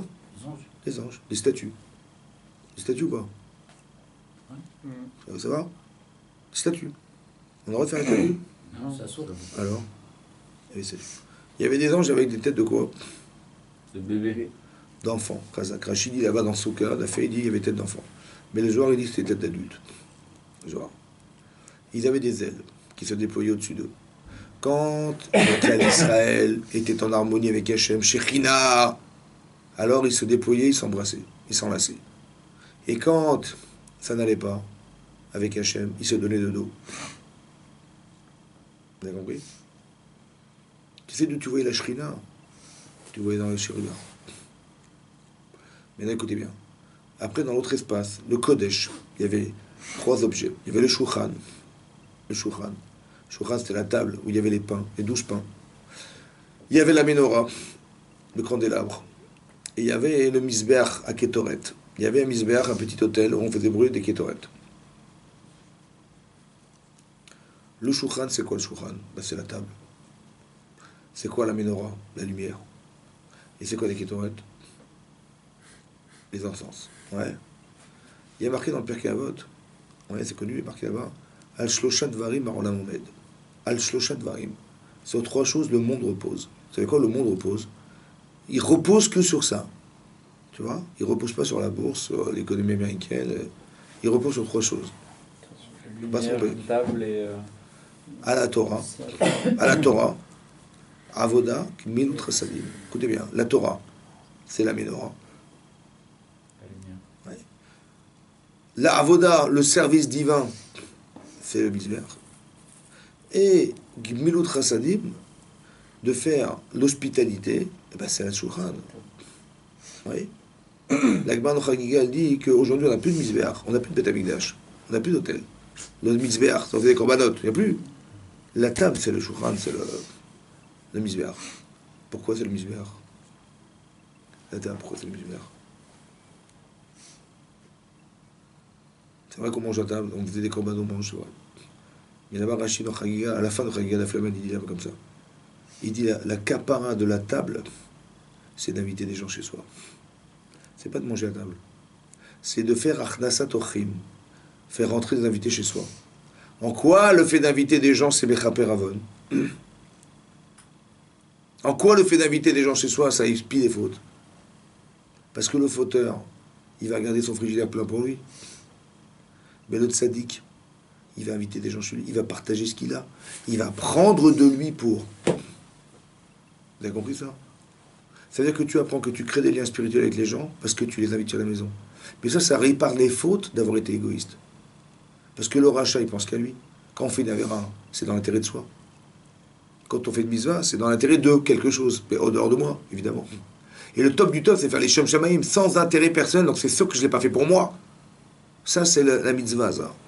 Mais quand j'invite des gens, je suis mechaper avon, j'expie la faute d'avoir pensé qu'à moi. Vous avez compris, le misbeach, c'était pour ça, la korban, c'est pour se rapprocher d'Hachem, mais c'est une manière de comprendre et de s'éduquer à exister pour autre chose que soi-même. Ça expie la faute d'être égoïste. Ça va? Ça, c'est le shulchan. La menorah, c'est la Torah. S'il n'y a pas de lumière chez toi, s'il n'y a pas de Torah chez toi, comment tu veux t'organiser, comment tu veux... Chaque chose, la Torah, elle embrasse tous les sujets de la vie. Si tu n'as pas de Torah, eh ben c'est du hasard. Eh ben tu fais par hasard, tu fais, je sais pas, la logique, les machins. Est-ce que c'est ça? Ou il faut faire après la Torah? Il faut que tu aies la lumière chez toi. Les kétorettes, peut-être les kétorettes. Est-ce que tes misotes, elles sentent bon, elles sentent mauvais? Est-ce que tes actes, ils sentent bons ou ils sentent mauvais? Il faut que ça soit parfumé. Quand tu sens que c'est pas parfumé, c'est qu'il y a un problème. Tu vois? Quand il n'y a pas de parfum, il faut des kétorettes. Il faut... Voilà. Dis, moi, je suis fier de moi, voilà ça. À la fin de la semaine, tu dis, voilà, j'ai fait ce que j'ai pu, bon, Hachem, et voilà, ça sent bon, tu vois. Pas tu dis, ouais, bon, je suis pas satisfait, puis bon, là, j'ai raté un truc, et puis mes gosses, machin, un truc. Il faut pas que si tu as des questions, il faut les solutionner, parce que ça sentira toujours mauvais. Il faut pas que ça sente mauvais, il faut des kétorettes. Parce que le monde, il repose sur ces trois éléments. La Torah, Avodat, Contrasalim. Ça veut dire, s'il n'y a pas de Torah, mais j'ai un contact horizontal avec les gens, voilà, je suis très gentil avec les gens, très bien, et j'ai Hachem. Ça va? Mais pas de Torah. Ça marche ou pas? Non. Il y a la Torah, mais j'ai pas de contact avec les gens. Je vis tout seul, en autarcie, et avec le bon Dieu. Moi, je suis enfermé dans une église. Ça marche ou pas? Non. Si il y a le bon Dieu, il n'y a pas la Torah, il y a la Torah, mais il n'y a pas les autres. Ça marche pas, vous avez compris pas? C'est ça les trois choses. C'est un trépied qui est indissociable. Tu ne peux pas l'enlever. La Shekhinah, elle va résider dans cet espace. Vous avez compris? Dans le Kodesh HaKodashim, il y a une chose. Il y a le Kodesh. Là où tous les jours de ta vie, il se passe quelque chose. Dans ta tête, dans ton shulchan, dans ta tête, et dans ton rapport à l'autre. Vous avez compris? Par exemple, le déluge, il s'est déclenché parce qu'on a pris la femme de l'autre, parce qu'on a pris l'argent de l'autre, et parce qu'on a renié Hachem. Exactement pareil. Ben oui, il y a eu marqué à cause du Ishrit et Garoua, Ishrit Hachidi, qu'ils faisaient Avodazara, idolâtrie, donc ils ont renié à Dieu. Hamas, ils ont volé, et ils ont fait Avodazara. Gilou Arayot, ils ont fait l'adultère, donc ils ont pris la femme de l'autre. Mais la femme de l'autre, en fait, c'est sa relation à l'autre. C'est le Gmilut Chassadim. Et ils ont volé l'argent des gens. C'est-à-dire, ils ont carrément dépouillé les gens. Ça sentait mauvais dans leur truc. Ça détruit le monde. Vous avez compris? Al-Shloshat Dvarim Olam Hamed, c'est pas de la philosophie. C'est d'expliquer que comment dire, la base qui va permettre de soutenir le monde, elles sont déjà là-bas. Mais même sur le plan économique, si on n'est pas capable de pouvoir échanger, par exemple, on ne se supporte pas, la haine, on ne se supporte pas. Ben, les gens, ils s'enferment, ouais, tu vois. Et après, ben, comme tu vois, par exemple, sur le plan politique, il y a des gens qui se permettent il y a des pays auxquels on a fait un embargo. On dit, on ne communique plus avec vous. Et bien le type, il se dépérisse, tout seul. Tu vois? Tu dis, bah oui, ça va, il n'y a pas d'échange. Mais non, mais suffit-toi toi-même, non, tu peux pas. Tu vois, s'il n'y a pas d'échange, ça se dépérit, c'est tout quand même. Ça veut dire que la gmut salim, c'est fondamental, la relation à l'autre. Mais comment j'arrive à avoir une relation avec l'autre? C'est ça qu'il faut comprendre. Alors j'ai dit, c'est comme un couple. C'est pareil. La première année, il faut que j'arrive à déterminer qui j'ai en face de moi. C'est quoi une femme? C'est quoi ma femme? Quelles sont les différences qui nous distinguent tous les deux? Oui. Quand je dis la différence, oui, il faut bien comprendre une chose. Quand on parle de Kedusha dans la Torah, là on parle du Mikdash, la Kedusha de la Torah, oui, la Kedusha d'une femme, la Kedusha d'un objet, oui, la Kedusha on traduit la sainteté, oui. Alors je vais vous l'expliquer clairement, par exemple dans le Shabbat. On est Mekadesh à Shabbat. Ça veut dire qu'on va sanctifier le Shabbat le vendredi soir en faisant le Kiddush. Et on recommence le midi. On fait un Kiddush, oui. Ça veut dire quoi Kiddush? Ça veut dire quoi? Le Mekadesh. Sanctifier le jour. Oui? Oui? Ça veut dire quoi sanctifier? Ça veut dire quoi? Ça veut dire quoi sanctifier le temps? Ouais, c'est une sorte de remerciement. Sanctifier. Il n'est pas marqué remercier Hachem. Non? Donne-le. Mekadesh à Shabbat. Mettre en valeur ce jour-là. C'est quoi la Kiddush? Il a dit comme ça, il a marqué Vaïvarech Hachem et Yom HaShevi, va Kadesh Oto. Tu vois? Il a béni le temps, il a sanctifié le temps du Shabbat. Oui, non? Donc tu dis remercier le temps, c'est la bracha. Mais c'est quoi la Kedusha?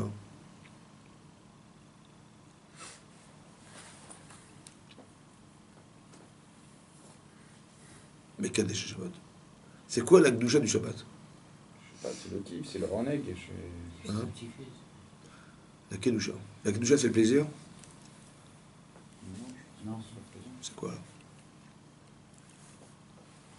C'est la On va dire comme ça, on va dire comme ça. C'est de la Si je ne sais pas, sacralisée. c'est quoi la différence entre Shabbat et dimanche?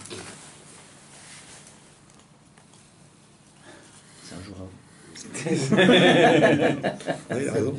Dimanche la messe. C'est pas faux. Le dimanche, tu Non, mais fais Shabbat, du c'est chiffre Shabbat. d'affaires, pas le Shabbat. C'est le jour où il s'est arrêté de construire quelque chose pour qu'on puisse le remercier de tout ça. Oui, c'est vrai. C'est doux. Écoutez-moi bien. Quand tu étais Adam, quand tu étais sous la choupa, tu as dit à ta femme, tu as pris une bague et tu as dit Areat Meikudesheti. Betabaradzo, Kedat Moshe Israël. Tu te rappelles pas? Areat Mekou Deshetli, ça veut dire quoi? Te voilà. Araméen. Non, c'est l'hébreu. Areat, Hébreu. te voici. Mekou Deshet, Sanctifié. sanctifié. Donc tu fais de ta femme. Je sanctifie ma femme. Bah, Mekou Deshetli. Comment tu traduis en français? Areat, te voici. Mekou Deshetli, sanctifié pour moi. Betabaradzo, par cette bague. Kedat Moshe Israël, comme la loi de Moshe Israël. C'est dire quoi? Tu es sanctifié, ça veut rien dire. Ah, t'as fait un kilo. Peut-être aller passer au MIV, je sais pas moi. Elle fait Tchila et le Kiddush après. C'est pour ça qu'on a un verre. Voilà, le Kiddush, oui. Je sais Bah, pas. tu l'as On m'a réservé, dit non? qu'il y avait un process à suivre, j'ai suivi le process. C'est vrai. C'est ça. Mais c'est vrai que C'est ça pas qui est bête de mal- savoir pourquoi. C'est ça qui est malheureux en vérité. Parce qu'on fait, on fait de la Torah une religion sans comprendre ce qu'on fait. C'est dramatique. On nous demande de singer des choses. La Torah dit qui aime Chayedo va et après tu comprendras. Moi j'ai fait, j'ai toujours Jamais il y a pas marqué ça, mon chéri. C'est vrai? Fera et comprendra, c'est que tu acceptes de faire. On te dira ce qu'il faut faire, tu accepteras. J'accepte de tout faire. Mais C'est après, ça, j'aimerais bien c'est comprendre. ça faire et comprendre. C'est pas, je te demande pas de faire. Bien sûr que tu vas pas tout comprendre d'un coup. Mais il faut partir dans l'idée qu'on ne peut pas, tu pourras jamais bien faire si tu ne sais pas. Donc ça ne veut rien dire de dire je ferai, je comprendrai. Parce que tu vas faire mal et après tu vas dire ah, je me suis gouré. Non. Quand on dit Naaseh Venishma, c'est nous ferons et nous comprendrons. Tout ce que tu nous diras de faire, on le fera. Et on le comprendra. T'as compris? On t'a pas demandé de faire, on t'a demandé d'accepter de faire. Mais non, la Kidusha, c'est comme ça. Tu sais pourquoi tu as épousé ta femme? Tu sais pourquoi tu as épousé ta femme?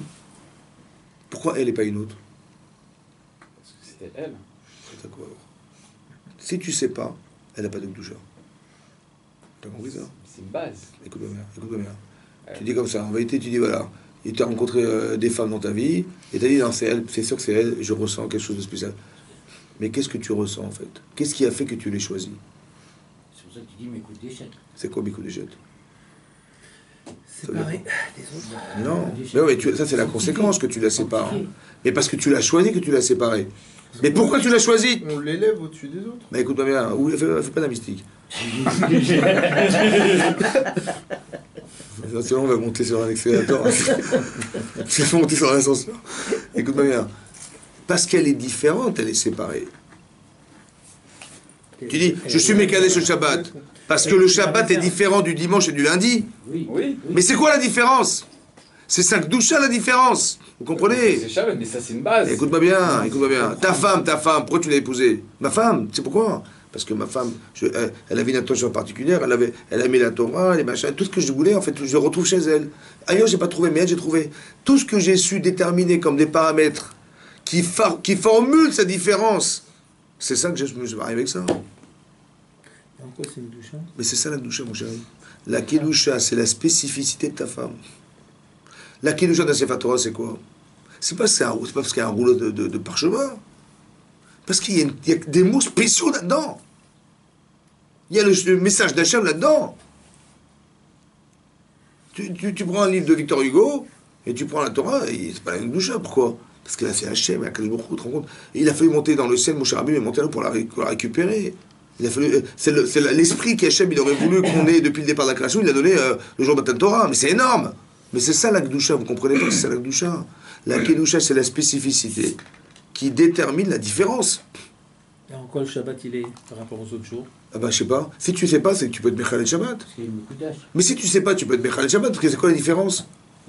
Pourquoi tu respecterais plus ce jour-là? Il faut que tu saches déterminer la différence pour pouvoir ben oui. Non, pour toi, mais Dieu pour lui. Non, tu respectes ton père et ta mère. Qu'est-ce qu'il a ton père de plus que les autres? Si tu ne sais pas déterminer, tu le respecteras pas. Parce qu'il faut savoir la mitzvah, écoute-moi bien, c'est de déterminer qu'est-ce que ton père il a de spécial, qui fait dans ton père un père, pour que tu puisses le respecter. Parce que sinon tu vas le respecter religieusement. Tu dis, ouais, ben la Torah m'a dit, jusqu'où on doit respecter son père, jusqu'où? Jusqu'à ne pas s'asseoir à sa place. Tu te rends compte? Comme si le roi, ton père c'est le roi. Mais qu'est-ce qu'il a, en quoi il est royal ton père? Si tu ne sais pas l'expliquer, il ne serait jamais un roi. Donc tu dis, ah, il faut pas que j'oublie de ne pas m'asseoir. Mais c'est pas ça la halakha, t'as pas compris. Ne pas s'asseoir, c'est qu'il est tellement précieux à tes yeux que tu ne vas même pas t'asseoir à sa place. C'est l'inverse. Tu veux dire, il ne faut pas s'asseoir. Mais non, t'as rien compris. Il faut que ton père, il ait une valeur intrinsèquement puissante, telle que tu ne pourras pas t'asseoir à sa place. Donc qu'est-ce qui détermine sa différence? C'est ça ton père. Mais c'est toi qui détermine les valeurs. Mon père il est souriant, mon père il est toujours avenant, mon père il m'a jamais refusé, mon père il est toujours premier sérieux, mon père il a des valeurs, mon père, tout ce que tu mets un peu dans cette case, c'est ça Kedusha. Vous avez compris? Autrement dit, ça veut dire quoi, Kedusha, là? La valeur que tu donnes à la chose? La Kedusha, c'est ce qui devrait se séparer de toi en termes de valeurs essentielles. Mais comment tu sépares de toi? Parce que plus tu valorises et tu mets des paramètres dans la case que tu voudrais respecter, par exemple dans le Shabbat, si tu ne sais pas combien il y a de choses dedans, il n'y a pas de valeur ton Shabbat. Après tu t'étonnes, tu veux dire à un type, voilà on fait Shabbat, pourquoi? Ben on mange de la dafina, je sais pas moi, on est à la table ensemble, on dit le vrai Torah, et on fait la sieste, et on va la sieste. Voilà, Shabbat. Plus kiff quoi. Voilà, kiff. Oneg. Hein? Non, il faut du oneg. Pourquoi faire? Pourquoi il faut du Précis. Pourquoi faire? Embellir. Et pour la Kedusha du Shabbat. Attends, j'ai pas compris. À qui pour tu manges quelque chose? Non. Et c'est le jour le plus solennel de ta vie. Donc moins C'est tu pas manges, pareil, c'est des- moins tu manges, plus ce qui est spirituel ou non. On dit le Shabbat c'est comme le monde futur. Vous voyez que Shabbat me'ain dans la baba, à l'image du monde futur. Ah, donc on va bien bouffer là-bas. Sûrement. Je suis pas idée encore. La sortie des chips. Non. En vérité, pourquoi il faut faire ça? Parce que en vérité, écoute-moi bien. Ta tête, elle peut comprendre. Mais si tu kiffes pas ton Shabbat, ça va durer 2-3 semaines maximum. C'est terminé. Ton corps, il suit. Mais ton corps, il ne suivra pas. Alors, on va dire, il faut du oneg. Mais karatana Shabbat oneg. Pour que ton corps, il puisse avoir envie de faire Shabbat. Par exemple, tu arrives vendredi, tu peux... Au Hachem, c'est vendredi. Et qu'est-ce qu'il y a vendredi? Ben, vendredi, on va se reposer, machin, tu vois. C'est Shabbat. Mais quelle notion? C'est une notion corporelle que tu ressens. Il faudrait qu'un jour, on arrive à... On doit passer par du corporel, encore une fois. Il faut que tu t'habilles bien, il faut que tu fasses ta joute, il faut que tu prennes des bons repas. Pour que ton corps, il te dise, tiens, ce jour, il est spécial. Mais ça, c'est le langage corporel. Mais en vérité, il faut nourrir autre chose. Il faut étudier la Gemara Shabbat. Il faut comprendre ce que c'est Shabbat. Pour qu'il y ait une menorah dans ta maison. Sinon, tu vas dire, bah ouais, toujours la forme. On a une super synagogue, mais il n'y a personne dedans. Il y a une super synagogue, mais il n'y a pas de divotoire. Mais on a une belle synagogue, franchement, magnifique. Les lustres, les machins, trucs, du marbre. Pourquoi? Il n'y a rien, c'est vide. Il n'y a pas de shrina, vous avez compris? Il n'y a pas d'âme. Il n'y a pas d'âme. Il faut mettre une âme. Il faut qu'il y ait une menorah. Il faut un relationnel à l'autre. Il faut qu'il y ait un misbéach. Vous avez compris? C'est ça la shrina. La shrina Benem, ça veut dire qu'on est en train de nous expliquer que la recette pour faire résider la présence divine quelque part, ouais, il faut que tu aies une connaissance de la Torah évidente. Après, ne t'étonne pas, tiens, ça marche pas, Hachem n'est pas avec moi. Évidemment, il y a des paramètres, il faut que ce soit en coordination. Tu dis, si tu fais rien avec ta femme pour la rendre heureuse, bah, tu vas te dire, puis j'ai une femme, elle fait la tête toute la journée, j'en ai marre. Je dis, peut-être parce que tu fais pas ce qu'il faut. Ou l'inverse, tu dis, moi je suis super avenant, ma femme, elle s'en fout de moi, machin. Dans les deux sens. Vous avez... Non. Ah oui, c'est pas. Oui, moi, je suis super ouvert, je suis attentif et tout ça, mais elle se fout de moi carrément. Elle croit que j'ai marqué BNP sur la tête. Je suis à la banque. Mais oui, quand il n'y a pas de relation qui soit humaine, qui soit forte, ouais, qui soit relative à l'expression qu'on devrait lui donner, ouais, comme c'est marqué dans la Torah, c'est marqué dans la Gemara dans Choulin, ouais, la Gemara dit là-bas, qu'il faut être Oev et Tishto, Kegoufo. Il faut aimer sa femme comme son corps. Mais il faut être Mechabed, Ota, il faut la respecter, elle et ses enfants, plus que son corps. Incroyable ou pas? Pourquoi la Gemara dit? Parce que elle et tes enfants dépendent de toi. Et toi, tu dépends d'Hachem. Toi, tu dépends d'Hachem. Tu dis, mais moi, comment je vais faire? Ça, c'est pas ton problème. Ça, c'est Hachem. Mais comme elle dépend de toi, tu dois être Mechabed Ota Yuter Migoufa. C'est incroyable, hein? Vous avez compris? Comme la Gemara dit dans Yegmara qui dit là-bas, que si un homme il n'a pas de femme, voilà, il n'est pas marié, il n'est pas charouille, il ne réside pas dans la simcha, il n'a pas de simcha, il ne connaît pas la simcha, il ne connaît pas la bracha, il ne connaît pas la Torah, il ne connaît pas. Tout ça, il ne connaît pas. Pourquoi? On va pas transmettre. Parce que le Maharal, il est dessus comme ça. Puisque la bracha, pourquoi la bracha c'est la femme? Parce que si tu n'as pas de femme, à quoi te sert la bracha? C'est pour toi, ça rien. Comme le but c'est d'avoir pour partager. Vikrouli teruma, tu prendrais pour moi la teruma. C'est-à-dire que la bracha, c'est la conséquence de ton mariage. Parce qu'elle a besoin de toi, que tu es obligé d'avoir une bracha d'Hachem pour pouvoir la combler et pouvoir te combler avec. Tu as compris ce que ça veut dire ça? C'est ça qu'il explique le Maharal de Prague. Il dit que le réceptacle de la bracha, c'est la femme, parce que c'est elle qui permet à l'homme d'avoir une bracha, parce que sinon, à cause de ça qu'il en lui donne, c'est pas pour combler quelqu'un autour de lui. Tu as compris ou pas? Tu dois avoir des besoins parce que tu dois avoir une bracha parce que tu as des besoins. Un type qui vole, par exemple, ou qui triche, ben, il ne veut pas de bracha, manifestement, il se débrouille tout seul. Tu vois? Mais il n'y a pas de bon Dieu derrière. Il n'y a pas de bracha là-dedans. Mais si un type il est honnête, il dit voilà, moi je suis honnête et tout, je dis mais comment je vais faire? Mais c'est pas ton problème. C'est Hachem. Tu as compris quoi? Il faut rentrer dans cette logique de la lumière, c'est ça la lumière. De dire, tu dis, mais si tu magouilles pas, tu t'en sortiras jamais. Mais tu verras qu'il n'y a pas de bracha là-dedans. Sur du court terme, tu vas gagner. Si tu triches, tu vas gagner. Mais il n'y a pas de bracha. Ça veut dire que ça va se dépérir dans les maladies, dans les trucs, dans les impôts, dans les bêtises, dans les PV, dans les... Pas de bracha. Tu vois? Et ça, c'est une lumière qu'il faut garder en tête. Parce qu'une avéra, ça ne met pas ni du plaisir, ni de l'avenir. Il n'y a pas d'avenir. Dans une avéra, il n'y a pas d'avenir. Il n'y a pas une avéra où tu peux dire toute ma vie, j'ai fait une avéra, bon, Hachem. C'est ça. Il n'y a pas une avéra. On n'a peut-être pas trouvé la personne. Non, il n'y a pas d'avéra. Mais c'est logique, c'est pourquoi? Parce que le monde, il a été créé par la Torah. Ça veut dire qu'il y a un plan de la continuité des événements qui vont se faire, ou des choses qui vont se faire parce qu'il y a des lois. Ouais. Et ce qui est incroyable, c'est que, par exemple, Yitro, il a fait tchouva pourquoi? Parce qu'il a vu Asher Izido Aleem. Ça veut dire, tout ce que les Égyptiens ils ont fait contre nous, ça s'est retourné contre eux.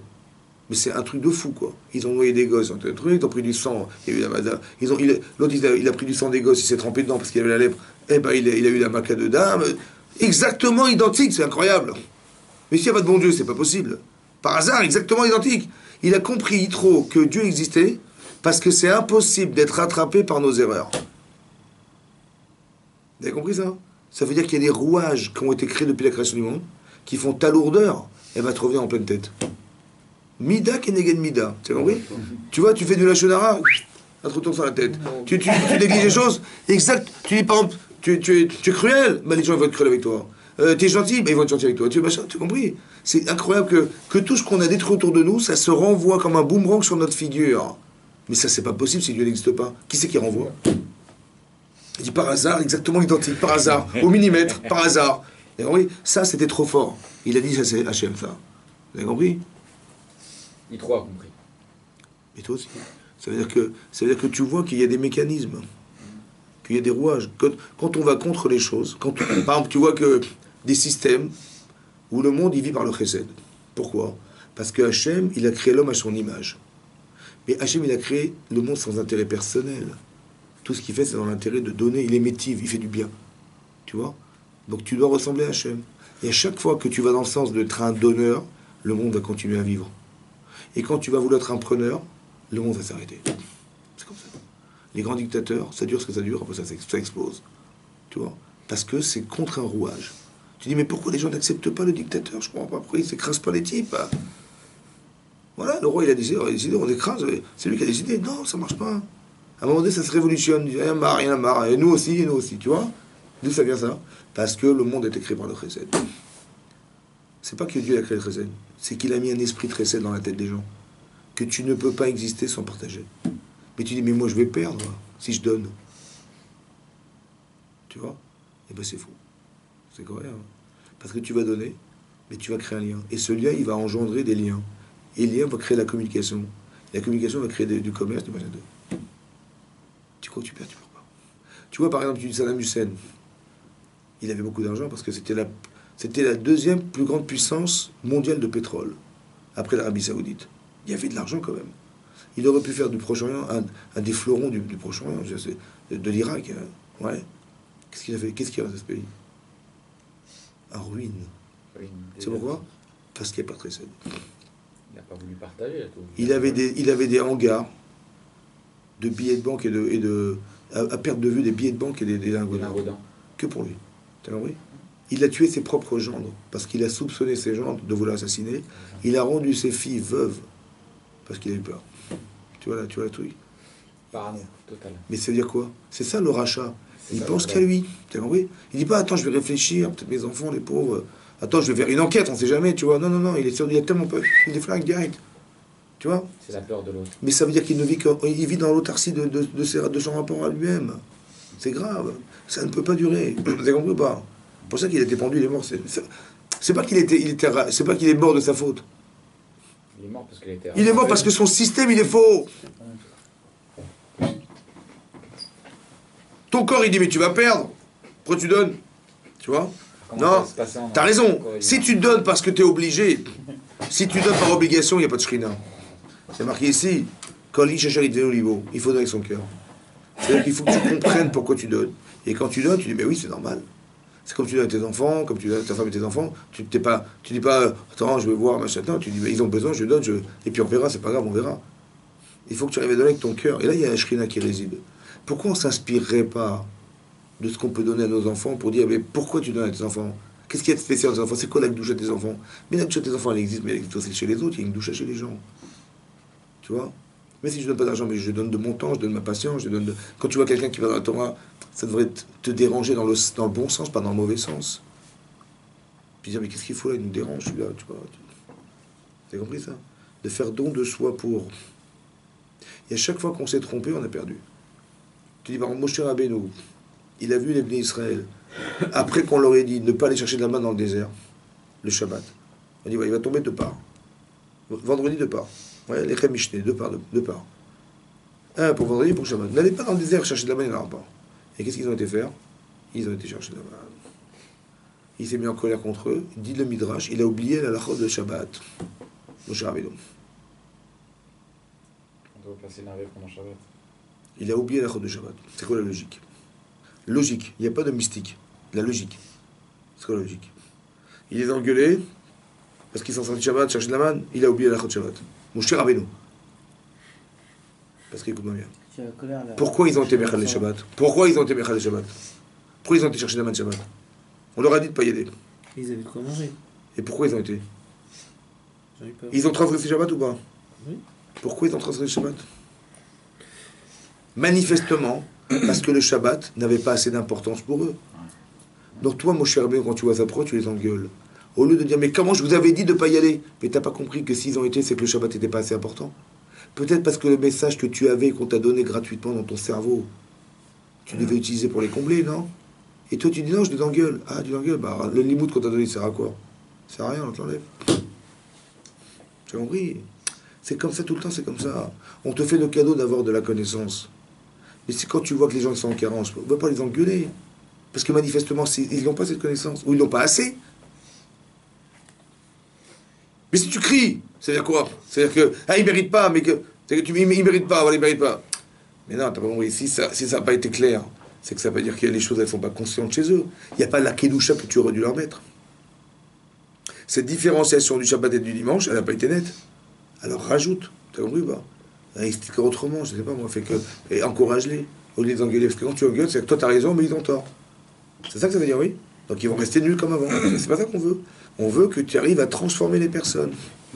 Ah, on te donne des connaissances et tu n'utilises pas, alors on te les enlève. Tu les mérites pas. T'as compris ce que ça veut dire? Ça, c'est des rouages, ça, c'est des choses qu'on appelle. C'est ça qu'on appelle la shrina. C'est ça? Mais oui, c'est-à-dire que quand tu as la conscience de ce que tu dois faire, la shrina elle réside. Tu vois? Et sinon, elle s'envole. Quand Yaakov il voulait bénir ses petits-enfants, la shrina s'est envolée. Quand il voulait bénir ses enfants, leur dire à la fin des temps, elle s'est envolée. Il a dit, mes enfants sont psoulim, ils ne sont pas cachers, mes enfants. Il a dit, mais qui sont ces enfants, les enfants de Yosef? Il a voulu parler, il voulait les bénir, hop, la shrina s'est envolée. Il dit, mais qui sont-ils? Qui sont-ils? Pour que la shrina ne veuille pas. Et il a vu dans les descendants qu'il y a des riches qui allaient descendre d'eux. Il a dit, ah, je comprends. Vous avez compris? C'est-à-dire que quand on n'est pas en adéquation avec la Torah, la shrina s'envole. Il n'y a pas de bracha, il n'y a pas de simcha, il n'y a pas de machin, ça part. On s'étonne après qu'on est dans la jungle. Dans la gueule. C'est vrai. Il n'y a pas forcément de notion de galoute là-dedans. Mais bien sûr, c'est lié aussi à la galoute. La Mais galoute, il y a un peu plus d'obscurité. Même beaucoup plus. mais oui, mais ça veut dire que la shrina n'est pas là. On ne devrait pas être là. Si on a perdu le Beth Amikdash, on est sorti en galoute, c'est que la shrina s'est envolée. Et donc on est obligé de partir pour la reconstruire, pour la redésirer, on va dire. Parce que le fait d'avoir quitté Jérusalem, le Beth Amikdash s'est retrouvé en galoute, normalement ça crée un effroi. Tu dis, mais on n'est pas à notre place et on aurait fait tes choix, on serait retourné. Mais manifestement, voilà, ça dure depuis l'époque, ça dure. C'est-à-dire que ça n'a pas été solutionné.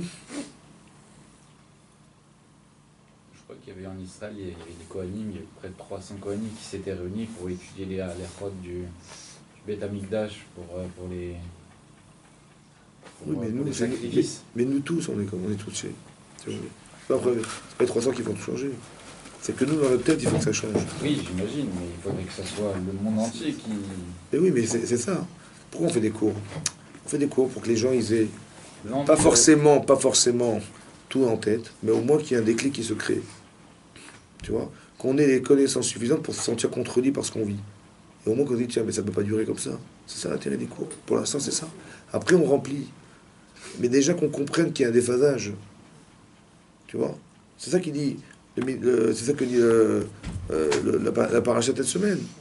Il faut exactement étudier les paramètres qui sont marqués dans la paracha de Teruma, sur laquelle la Torah dit clairement Veshachanti betocham, je résiderai parmi eux. Parce qu'en vérité, Hachem, il va résider non pas dans ce que tu vas faire, parce qu'Hachem, il n'a rien à faire du Mishkan. Il va pas résider dans les pots et dans les boîtes. Il va résider dans l'espace que tu lui laisses dans ton cœur. Tu vas donner avec ton cœur.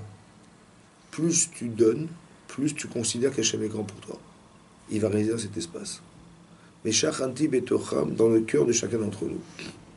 Pour ça que je pense qu'on devrait s'habituer à vivre des événements qui vont créer un Kiddush Hashem.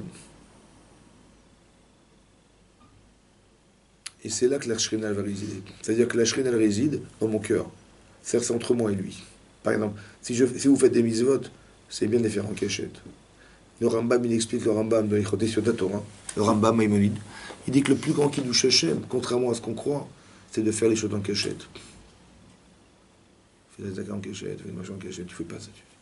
C'est qu'entre toi et lui. Parce que quand tu fais à l'extérieur, déjà tu as le regard des autres. Ah, tu sais plus si c'était toi ou si c'était les autres, tu sais plus. Mais quand il n'y a personne qui est au courant, c'est encore toi et le bon Dieu, tu vois, en cachette, personne ne sait. Là, il n'y a pas plus grand Kiddush Hashem.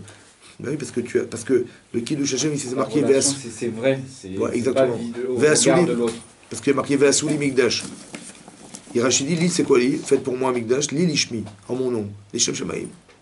Tu vois? Faites pas parce que c'est prestigieux d'avoir donné pour le Beth Amikdash, c'est prestigieux d'avoir donné au bon Dieu, c'est prestigieux de... Non, ça c'est ce que tu ressens, mais c'est pas ça, c'est ton corps qui parle. Il faut que ça soit les Shem Shamaïm, tu vois, les Shem Shamaïm.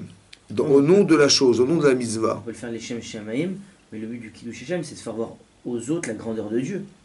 Nous, si on le fait, c'est parce qu'on a la Alors, conscience de c'est cette c'est ce qu'on grandeur. pourrait croire, t'as raison. C'est vrai ce que tu dis. C'est pas pour notre intérêt personnel, c'est C'est pour vrai le ce que de tu Dieu. dis. C'est vrai ce que tu dis. Mais le plus grand Kiddush Hashem, écoute-moi bien, c'est entre toi et mon Dieu. Tu as compris? Parce que là, il n'y a personne. Tu peux pas dire que je l'ai fait pour quelque chose. Je l'ai fait pour la mitzvah. Je l'ai fait parce que tu te dis, mais pour que tout le monde sache. Déjà, c'est pas, déjà c'est fort, c'est tendre la notion. Tu as compris? Parce que Kiddush Hashem, tu dis, le type, on lui dit, où tu fais, il y a des gens qui sont morts pendant la Shoah parce qu'ils étaient juifs. Ouais. Mais ils sont morts en Kiddush Hashem. Tu as compris? Ils sont morts en Kiddush Hashem. C'est-à-dire, monsieur, il veut me tuer parce que je suis juif. Mais je vais rester juif, moi. Il n'y a rien qui peut m'empêcher d'être juif. Tu vois? Quand on a dit, où tu fais Avodazara, où je te tue, il dit, non, je ne fais pas Avodazara, je veux rester juif. Quand on a demandé à Abraham de rentrer dans la fournaise ardente ou de faire de l'Avodazara, il dit, non, je ne veux pas. Je préfère mourir en Kiddush Hashem. Ça veut dire, je veux rester juif jusqu'au bout des ongles. Parce que ça veut dire que si je fais Avodazara, c'est qu'Hachem, il n'a d'existence que jusque-là. Tu as compris? Comme je m'amusais au cours, je leur dis, allez, des gens qui étaient religieux, mais vraiment religieux, je leur dis, si demain un type vient et vous dit, allez, je te donne 3 millions d'euros, tu viens 1 heure au boulot, tu viens ou pas? J'abatte. 3 millions d'euros. Il me dit non. Je dis 50 millions d'euros. 50 millions de pédards. 1 heure. Il me dit non. 200 millions d'euros. Non. 2 milliards. 2 milliards d'euros de pédards toute ta vie. Des yachts, des machins, des trucs. Et réfléchir. Il me dit non, je peux pas. Ça marche pas comme ça. Écoute-moi bien. Il faut du concret, il faut sortir la mallette. Voilà, c'est ça. T'as raison. Ah oui, parce que Viens avec des folies là. Voilà. T'as raison. Mais ça veut dire quoi? Si pourquoi je refuse? Pourquoi on refuse? Parce que c'est ça... déjà réglé. Non. Problème. Oui, c'est compris, mais ça veut dire que ton Shabbat, il est éternel. C'est dès l'instant où tu peux négocier, c'est qu'il y a du Yetzer. Mais si c'est plus négociable, c'est que c'est l'éternité. Pourquoi c'est éternel et ça Parce serait pas qu'il y a tout rien, simplement tu peux pas le résolu, négocier. t'as Il y a une résolu. histoire comme ça. Il y a pas Tu de- peux pas le... C'est comme la Gemara dit comme ça. La Torah dit. Quand ils ont fait le Vaudor, la Torah dit, Hachem a dit, pardon, il dit c'est un peuple Am Kesho Refou. C'est un peuple qui a la nuque raide. Et quand on dit, Hachem il a dit, écoute, Ani Achli, laisse-moi faire, je veux les détruire. Là-bas, le Rav Dessler il dit que quand Hachem dit je vais les détruire, c'est qu'il n'y a plus d'espoir.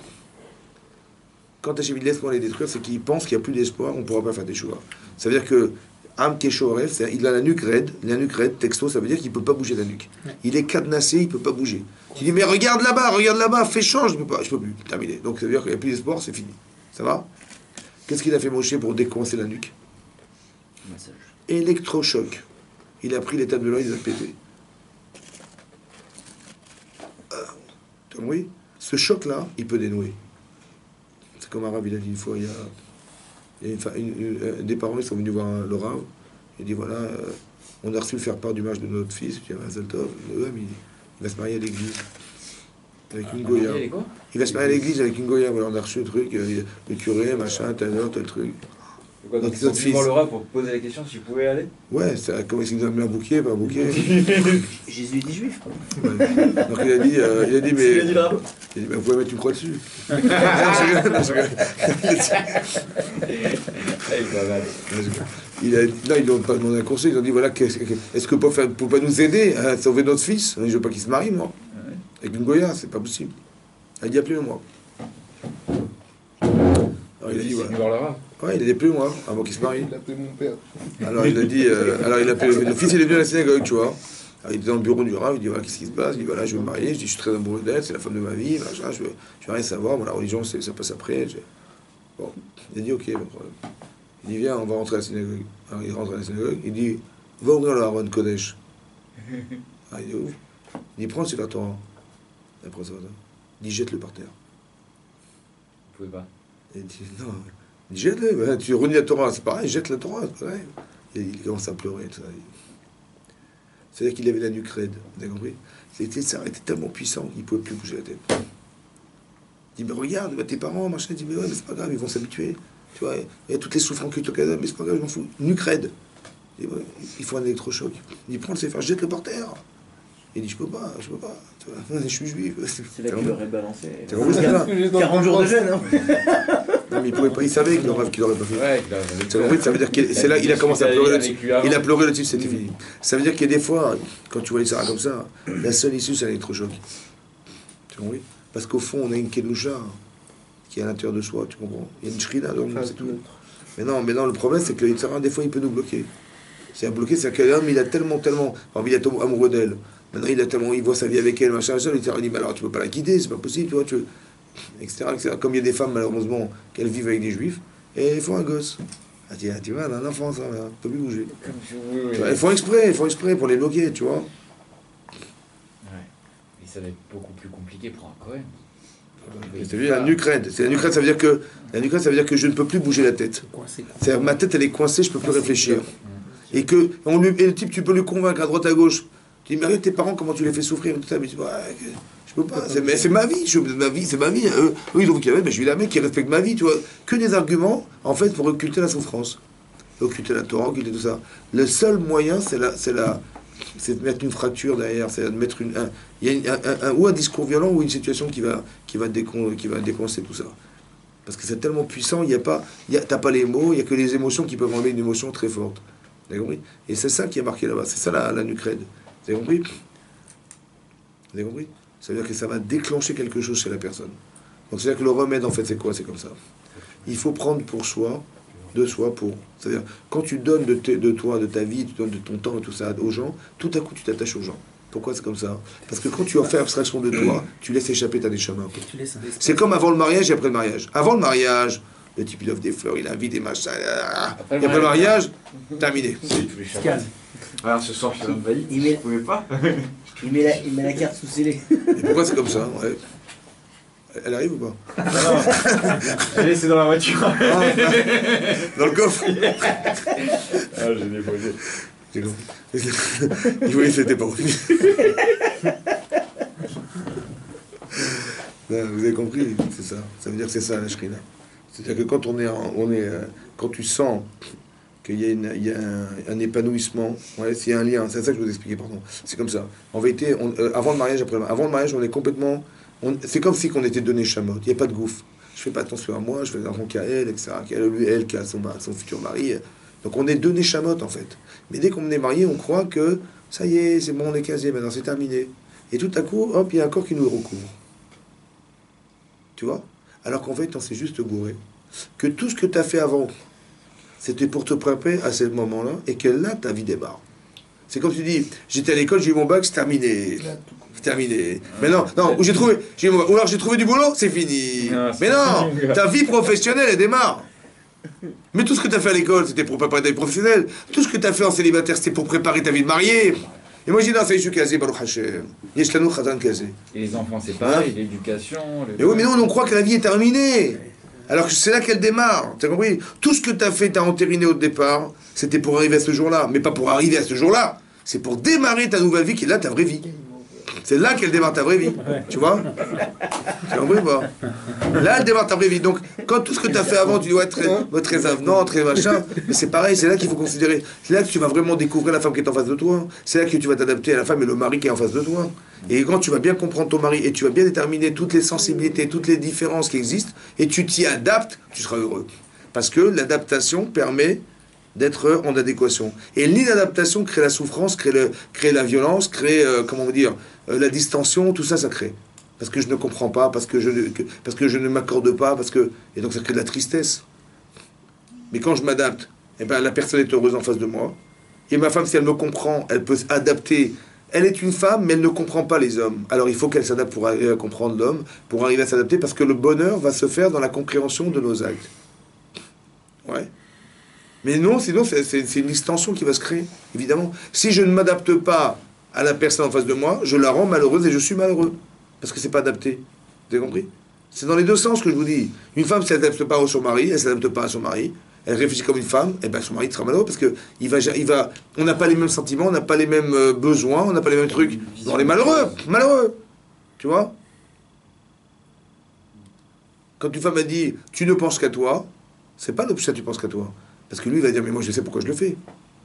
Par exemple, si une femme elle dit à son mari écoute, je veux déménager. Voilà. Elle dit, voilà, le parterre, j'arrive pas à le laver dans cette maison, il est toujours sale et tout ça. J'ai des voisins, je ne supporte plus.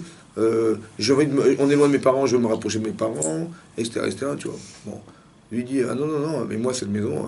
Ou elle dit, on va déménager, on va vendre la maison carrément, et avec l'argent, on va acheter notre maison. Tu vois, voilà son projet, madame. Il dit, attends, moi, l'argent, je veux la vendre, mais je veux marier mes enfants avec. C'est pas, je veux pas la vendre pour acheter notre maison, ça m'intéresse pas. Tes parents, je préfère être plus loin que proche. Possible. Ouais, c'est pas possible. Tu dis, par terre, je m'en fous. Qu'ils soient pas poussades, c'est pas ça qui va changer ma vie, etc., etc. Tu vois bien qu'on se comprend pas. Parce qu'elle a des besoins que lui n'a pas. Oui. Comment on fait alors? T'as compris le problème? On discute. En vérité, on n'a pas la même façon de penser. Ça. Non, ça veut dire qu'on n'a pas les mêmes besoins. Ça. Non, après, c'est qui c'est qui va avoir le dernier mot, tu vois ou pas? Ça va être comme ça, on dit, bon, bah, allez, je vais t'obliger de m'évater, machin. Bon, mais le problème, c'est comme ça. C'est que, il faut que chacun comprenne que quand on est contre l'autre, on perd l'autre. Contre? Oui, parce que tu dis, bon, allez, c'est toujours moi qui fait les derniers, qui la concession, mais j'en ai marre, et toi aussi un petit peu, machin et tout. Bon. Le problème, c'est que soit, si j'arrive pas à trouver de points communs, ou de comprendre, ou de faire comprendre ce que je ressens. Par exemple, moi, si je ressens le besoin de vendre ma maison, quand à la fin, dans 20 ans, quand je vais marier mes enfants, tu vois, si ma femme, elle comprend pas que c'est un vrai besoin, parce que elle, c'est des problèmes, genre proximité parentale, le parterre, il est pas propre, machin, je dis, attends, quand tu mets en balance, tu mets, bon, avec quoi on va marier nos enfants? On dit, ouais, mais ça va, on verra. Ah, peut-être on verra, je sais pas, est-ce qu'on aura de l'argent, peut-être que j'ai mis... On dit, ben moi j'ai pas de retraite, ma retraite c'est ma maison, par exemple, tu vois. Je dis, ben demain, tu vas dire, on va déménager, etc., on va acheter notre maison, ben on aura toujours un crédit, mais bon, quand on sera à la retraite, on n'aura pas de quoi vivre, alors comment on va faire, tu vois? Tu vois, t'as raison. Si j'arrive à expliquer mes sentiments à ma femme, ou l'inverse, qu'elle m'explique pourquoi c'est nécessaire et vital pour elle, ben je dis, bah oui, t'as raison. Mais il faut qu'on rentre dans la logique féminine, et qu'on rentre dans la logique masculine, et qu'on arrive à mettre en balance les deux, voir qu'est-ce qui est plus logique. Des fois, c'est la femme qui a raison, des fois, c'est Marie qui a raison, mais ça, on peut pas dire toujours, mais t'as toujours le dernier mot, et puis tu écoutes jamais ce que je te dis, machin. Mais non, il faut qu'on dise, t'as raison, peut-être t'as raison, j'accepte. J'entends que tu as besoin d'avoir tes parents proches de toi. Moi, je le sens pas, mais si ça peut t'épanouir, et je vais avoir une femme équilibrée derrière, ben, je préfère, tu vois. Si, par exemple, t'es malheureuse quand tu rentres chez toi, parce qu'une femme, si c'est le parterre est toujours noir, ça la rend malade. Moi, ça me dérange pas, mais elle, ça la rend malade. Mais je dis, donc, je m'adapte au monde féminin en disant, bah oui, bah si ma femme elle est malade, moi je m'en fous, mais si elle est heureuse avec une... Bah oui, pourquoi on va changer le parquet, c'est pas grave. Je préfère avoir une femme heureuse à la maison qu'une femme malheureuse, c'est contre moi. Tu vois? Donc je mets en équilibre, et je dis, bah, d'un côté, moi ça me dérange pas, elle préfère, bah pourquoi pas, tu vois? Voilà. Mais si c'est l'inverse, par exemple, elle me propose de faire un truc, je suis pas obligé d'écouter ma femme dans des choses qui vont aller contre un principe qu'elle n'a pas ressenti aussi, tu vois. Moi, je suis pragmatique, elle l'est pas, elle rêve, par exemple. Mais je dis, bah voilà, mais on va arriver à la retraite, si on n'a pas de quoi manger, machin, qu'est-ce qu'on va faire? On a une petite retraite, comment on va faire? Et puis il faut gâter les enfants, machin, comment on va faire? Je dis, ouais, t'as raison, alors, bon, peut-être qu'il vaut mieux, attends, t'as raison, tu vois. Mais si tu argumentes dans le sens de ce que tu ressens et tu l'amènes à penser, elle va commencer à s'adapter à un monde masculin. Et inversement, tu as compris? Et inversement. Ça veut dire que c'est ça le travail qu'il faut faire. Et là, il y a la shrina. Et là, il y a la shrina, là. Shrina Benehem. Parce que si chacun garde ses positions, en fait, on est resté un homme à la maison, une femme à la maison, il n'y a pas de shrina, le yud, il s'en va, il s'en va. C'est le feu. Et c'est le feu. Le feu, mais le feu, ça veut dire qu'il y a quelque chose de féminin et de masculin qui s'opposent. Et qui... Tu dis, tu ne me reconnais pas comme un homme, mais je te mange avec. Tu vois, c'est ça qu'on a expliqué. Chazak Obalo. Voilà, le conclusion était dédié. Et le Nishmat Shimon ben Nuna. Donc, est-ce qu'on pourrait dire c'est où